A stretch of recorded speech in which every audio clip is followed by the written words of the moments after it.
Hello दोस्तों, आप सब कैसे हैं। आज हम राधे कृष्णा स्टडी पॉइंट में पढ़ेंगे हमारा इतिहास और नागरिक जीवन। ठीक है बच्चों। तो बच्चों जल्दी से आप चैनल को सब्सक्राइब भी कर दीजिए। ठीक है बच्चों। और वीडियो पूरी होने के बाद बताइए वीडियो कैसी है कमेंट में। ठीक है बच्चों।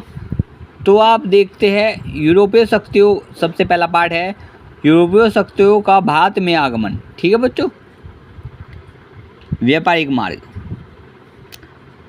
ठीक है। प्राचीन काल से ही भारत का विदेशों से संपर्क रहा है। 16वीं शताब्दी यानी 1600 ईस्वी से में मतलब कि व्यापार करने के लिए यूरोपीय शक्तियाँ भारत में आना आरंभ हो गया था। ठीक है बच्चों। जिसमें पुर्तगाली, डच, फ्रांसीसी, ब्रिटिश प्रमुख थे जो भारत आए थे। भारत और यूरोप के मध्य व्यापार होता था जो जल और थल द्वारा होता था। इन मार्गों की संख्या 3 थी। प्रथम मार्ग था फ्रांस की खाड़ी से होता हुआ समुद्र मार्ग। इस मार्ग से इराक, तुर्की, वेनिस और जेनेवा से व्यापार होता था। दूसरा मार्ग होता था लाल सागर से अलेक्जेंड्रा का था, जहाँ से समुद्र द्वारा वेनिस और जेनेवा को जाया जाता था। तीसरा मार्ग मध्य एशिया से मिस्र और फिर यूरोप के लिए था। ठीक है बच्चों। इस प्रकार यूरोप के सभी क्षेत्रों में भारत की वस्तुओं के वितरण के लिए वेनिस और जेनेवा व्यापारिक केंद्र थे। इटली ने भारत की प्रमुख वस्तुओं के व्यापार पर अपना एक अधिकार जमाए रखने के लिए यूरोप की शक्तियों के व्यापार में हिस्सेदारी को रोक दिया। 15वीं शताब्दी यानी जो 1453 में कुस्तुतनिया पर तुर्कों ने अपना अधिकार कर लिया। अब तुर्कों ने यूरोप और भारत के मध्य पुराने सभी संचार के माध्यमों को बंद कर दिया और कुस्तुतनिया नगर व्यापार मार्ग का मुख्य द्वार था। अंत व्यापार के लिए यूरोप के व्यापारियों को कुस्तुतनिया नगर पार करके ही जाना पड़ता था। लेकिन तुर्कों द्वारा मार्ग पर कब्जा करने के कारण यूरोप और भारत के मध्य व्यापार को बहुत धक्का लगा।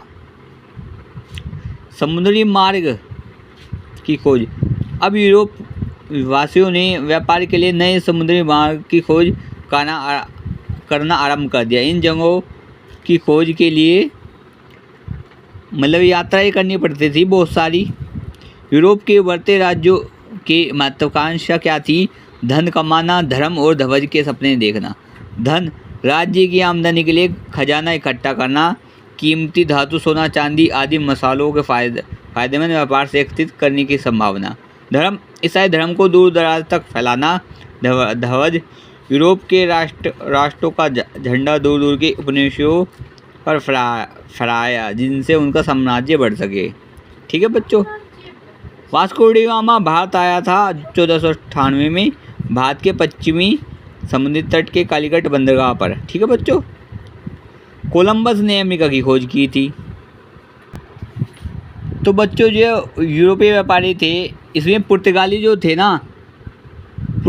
जो थे वो विभिन्न प्रकार का व्यापार करते थे। ठीक है बच्चों। और भारत से कच्चा माल लेके और वो उसको पुर्तगाल लेके जाते थे और उसको पक्का करके फिर महंगे रेटों में बेचते थे। ठीक है। यूरोपीय कंपनियों के आगमन का क्रम कैसे है देखिए। सबसे पहले आप देखेंगे पुर्तगाली आए थे 1498 में। उसके बाद अंग्रेज आए थे 1600 में। उसके बाद डच आए थे 1602 में। उसके बाद फ्रांसीसी आए थे 1664। मुगल बादशाह जहांगीर के दरबार में कैप्टन हॉकिंस 1608 में आने वाला प्रथम अंग्रेज राजदूत था। इसके बाद सर थॉमस रोज 1615 जहांगीर के दरबार में आया था। जब उसने मुगल जहांगीर के दरबार की शान शौकत देखी तो वह उनसे बहुत प्रभावित हुआ। उसने सम्राट को अंग्रेजी दस्ताने भेंट किए और इंग्लैंड में इस्तेमाल की जाने वाली बग्घी जिससे जहांगीर बहुत प्रसन्न हुआ। यही थी वो बग्घी, देखी। अब इस पाठ से जुड़े हुए कुछ महत्वपूर्ण क्वेश्चन आंसर्स। तो सर्वप्रथम भारत में सर्वप्रथम कौन आए थे? भारत में सर्वप्रथम 16वीं शताब्दी में पुर्तगाली आए थे। क्रम के अनुसार भारत में विदेशी आगमन। तो सर्वप्रथम पुर्तगाली 1498 में आए थे। डच जो थे वो 1602 में आए थे। फ्रांसीसी 1660 में आए थे और ब्रिटिश 1600 में आए थे। अमेरिका की खोज किसने की थी? कोलंबस ने। मुगल बादशाह के दरबार में आया था सन 1608 में।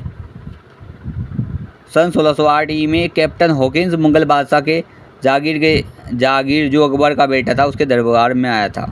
वास्को डी गामा भारत कब आया था? वास्को डी गामा भारत ठंड के महीने में सन 1698 में आया था। इस यंत्र के आविष्कार से लंबी यात्राएं आसान हो गई। कुतुब नुमा। विदेशी व्यापारी के भारत में आने के कारण धन, धर्म और ध्वज। धन, अधिक से अधिक धन कमाना। धर्म, अपने धर्म का प्रचार करना। ध्वज, अपने देश के झंडे को भारत में फहराए।